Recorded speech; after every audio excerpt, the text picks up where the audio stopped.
In business news tonight, the Central Bank of Sri Lanka says that export revenue for April has reduced by 9.2%. In the same month, the import cost had only reduced by 3.3%. According to the latest data released by the central bank, in comparison to last April, the agrarian exports for April had reduced by 15%, while industrial exports had fallen by 8.7%. Tea exports, which fall under the agrarian exports category, were down 9.3% or $88.7 million. According to central bank data, garments under the industrial exports sector fell 2.2% and food and drink exports fell 7.4%. Thereby, the export revenue of $748.6 million last April was down to $680 million this April. Meanwhile, the import cost for April 2012 was $1,441 million, down marginally by 3%. The central bank noted that a decrease in import costs had been recorded after 25 months. It is notable that in the month of April, the import costs of consumer goods was down 12.9% and vehicle import costs were down by 20%. However, the trade deficit between imports and exports for April 2012 had increased by 2.6%.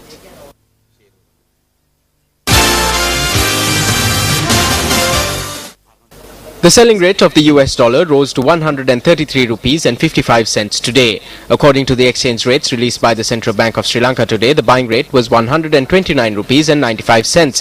However, the central bank maintains that the US dollar should stabilize at less than 125 rupees to the US dollar.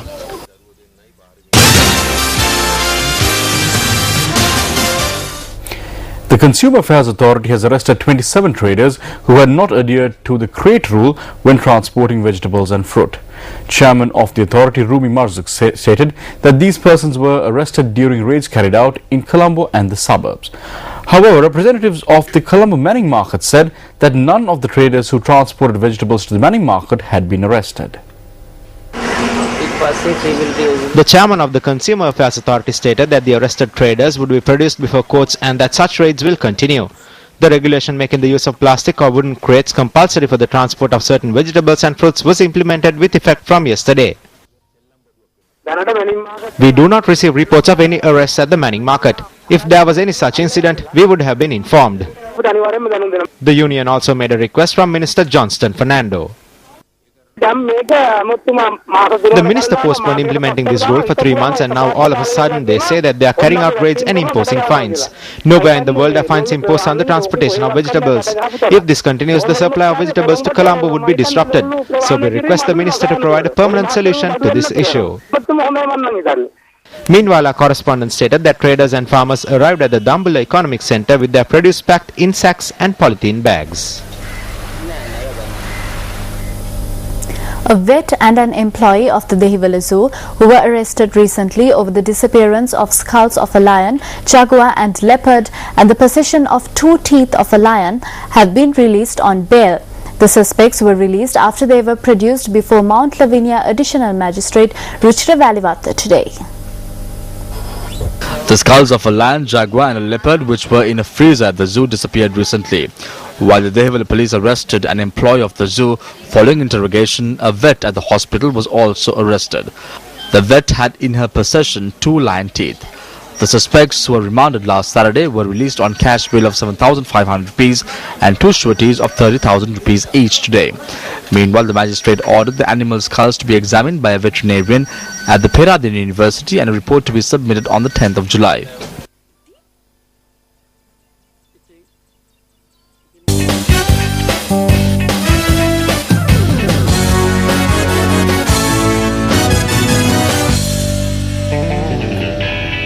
A very good evening to you and welcome to Sports First and Primetime News. We start off with some track and field news. Sri Lanka managed to secure another silver medal on the final day of the 15th Asian Junior Athletics Championship, which is hosted in Sri Lanka for the first time. Sports First Mahina Bongso filed this report on all the thrills and spills of the championship from the Sugadadasa Stadium in Colombo.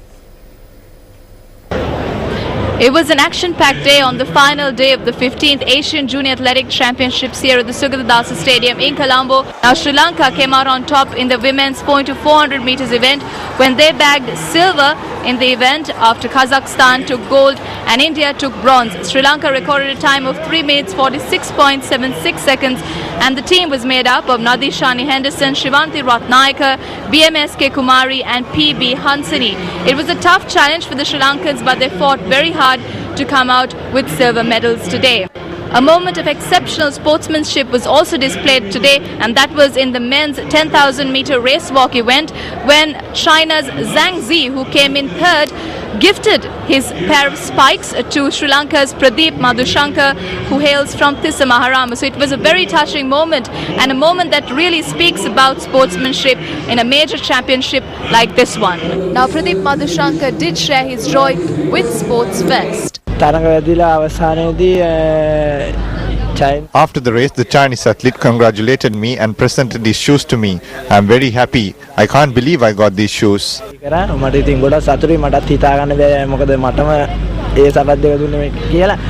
China leads the Asian Junior Athletic Championship medal standings with 15 gold, 5 silver and 3 bronze, taking their total number of medals to 23.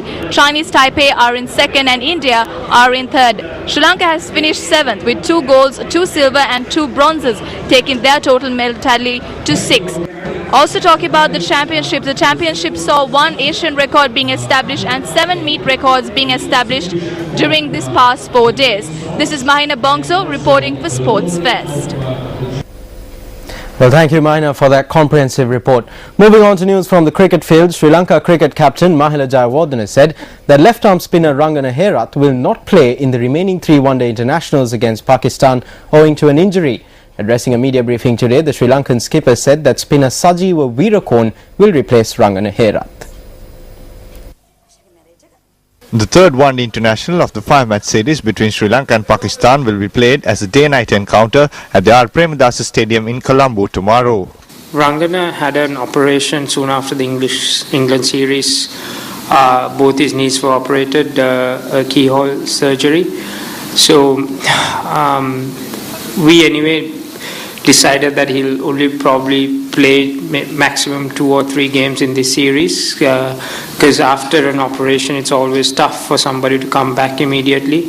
He felt a bit sore in the first 2 games. If you notice, when he was fielding, he was struggling a bit, but bowling, no problem. So after speaking to the selectors and the medical guys, we felt that it's probably best that he gets some rest before the test series, because 3 test matches is going to be a long series for him. I am very happy. I have been waiting for a long time. For 7 years, I have sacrificed a lot in this period. I will give my best towards the victory of my team.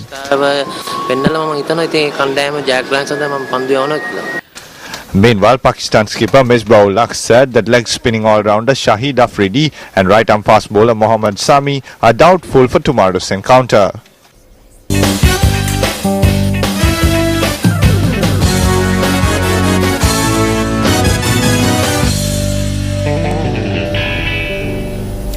Thank you, Nadeem. And with that, we wrap up today's edition of Primetime News on MTV Sports. If you want to follow up on any of the stories that we just had, you can always log on to our website, which is www.newsfirst.lk. I'm Ravi Gamage. And I'm Punchani Edrasinghe. Good night. Take care.